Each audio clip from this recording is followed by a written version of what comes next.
This famous deli sandwich has two different origin stories. Let's talk about the history of the Reuben sandwich. Now, our first story credits Reuben Kolakowski. We kick back to the 1920s. He is a Jewish-Lithuanian immigrant, comes to Omaha, Nebraska. I know what you're saying. No, Omaha, Nebraska. This feels like a very New York deli type of a sandwich. Put a pin in that. We'll come back to it. Meanwhile, we're in Omaha at the Blackstone Hotel, where he is a part of a group of mature gentlemen. They call themselves the committee. They love playing poker and hanging out.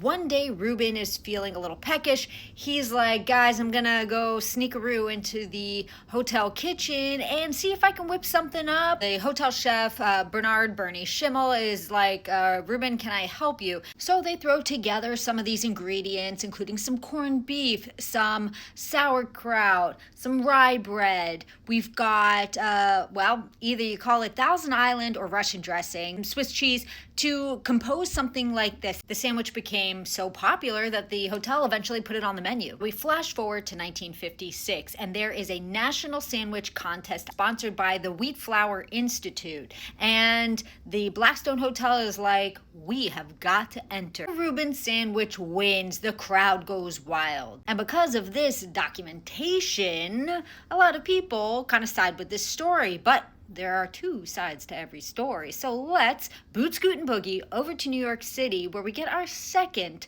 origin story. Now we dial back to 1914, and Arnold Reuben is the proprietor of Reuben's Restaurant and Delicatessen in Reuben's Deli. They're named Broadway, baby. And an actress comes in towards closing time and is very hungry and is like, what can I have? And he's like, let me go back and let me whip something up for you. So with a lot of theatrical flair, kind of similar to the history of Caesar salad, which you can check that episode out on YouTube or available wherever you get your podcasts.